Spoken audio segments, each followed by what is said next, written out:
तर आज आपण सोडवणार आहोत इरा सेशन 4। तर सगळ्यात पहिले आपल्याला सेशनचा परिचय इथून पाहून घ्यायचा आहे आणि यामध्ये जे काही ऑरेंज कलरमध्ये व्हिडिओ दिलेले असेल तर ते सर्व पहिले व्हिडिओ पाहून घ्या।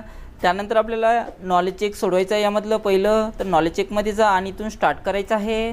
आता प्रत्येक सेशनमध्ये एक एक दोन दोन नॉलेज चेक दिलेला आहे। तर सुरुवातीचं नॉलेज चेक आपलं इथं लागलेलं आहे, हे पहिलं असणार आहे।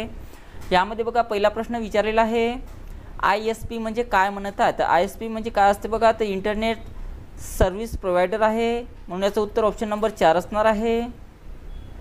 नेटवर्कमध्ये पॅकेटायझेशन म्हणजेच लहान भागामध्ये माहिती खंडित करणे म्हणत आहे, तर याचं उत्तर बरोबर आहे। त्यानंतर सेवाने नेक्स्ट करा, येसवर क्लिक करायचं आहे। तशा प्रकारे आपलं इरा सेशन 1-4 मधलं नॉलेज चेक पहिलं आपलं कंप्लीट सोडवणं झालेलं आहे अशा प्रकारे।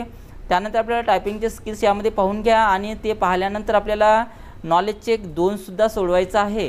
तर नॉलेज चेक नंबर 2 वर जा आणि इथून स्टार्ट करायचं आहे। यामध्ये बघा 8 प्रश्न दिलेले आहे।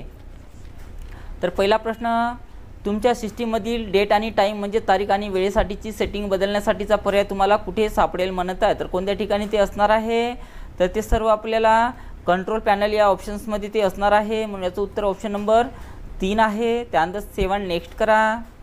तुमच्या सिस्टीमवरील टाईम फॉर्मॅट बदलण्यासाठी कुठे क्लिक कराल म्हणत आहे, तर टाईमचा फॉर्मॅट चेंज करण्यासाठी बघा आपल्याला ऑप्शन नंबर 1 मध्ये इथं दिलेलं आहे चेंज कॅलेंडर सेटिंग, तर याच्यामधून ते आपण करू शकतो, म्हणून याचं उत्तर ऑप्शन नंबर पहिलंच आहे।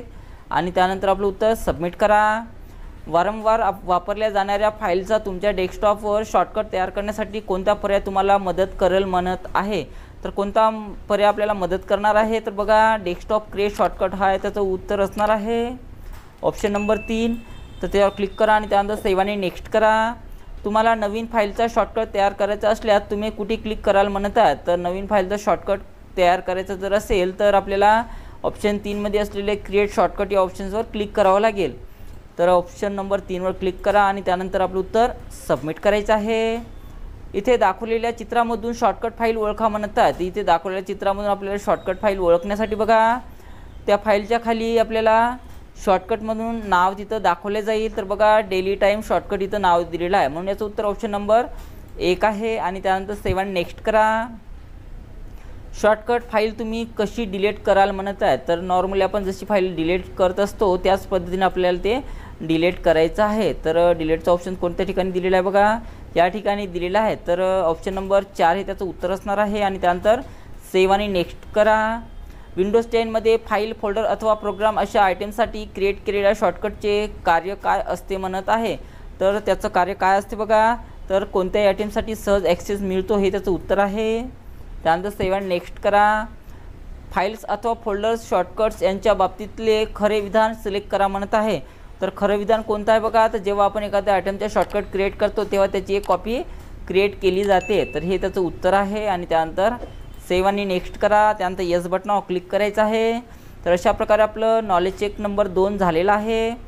त्यानंतर आपल्याला शेवटचं सेशन कंप्लीशन टेस्ट सोडवायचा आहे, तर याच्यावर क्लिक करा आणि इथून स्टार्ट करायचं आहे। आणि याच्यामध्ये बघा 4 प्रश्न दिलेले आहेत। तर पहिला प्रश्न, डेस्कटॉप, लॅपटॉप, टॅबलेट, कॉम्प्युटर्स आणि मोबाईल उपकरणे ही डॅश डॅश अशी वर्गीकृत केली जातात म्हणत आहे, तर कशातनी वर्गीकृत केली जातात, तर पर्सनल कॉम्प्युटर्समध्ये केली जातात। त्यानंतर 7 नेक्स्ट करा। हातात धरता येतील असे मोठ्या प्रमाणावर वापरले जाणारे कॉम्प्युटर्स कोणते आहे म्हणत आहे, तर स्मार्टफोन्स आहे। त्यानंतर 7 नेक्स्ट करा।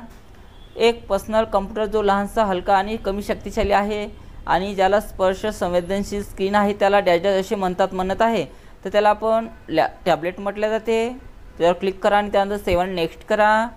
या हार्डवेअर बहुतेक इलेक्ट्रॉनिक घटक बसवलेले असतात ज्यापासून एक कॉम्प्युटर सिस्टीम तयार होते म्हणत आहे, तर त्याला सिस्टीम युनिट म्हटले जाते। त्यानंतर 7 नेक्स्ट करा, येसवर क्लिक करायचं आहे। तर अशा प्रकारे सेशन 4 सेशन कंप्लीशन टेस्ट आपलं पूर्ण झालेलं आहे आणि आपला स्कोरसुद्धा पूर्णपैकी पूर्ण इथं आलेला आहे। तर अशा प्रकारे आपलं इरा सेशन 4 कंप्लीट सोडवणं झालेलं आहे।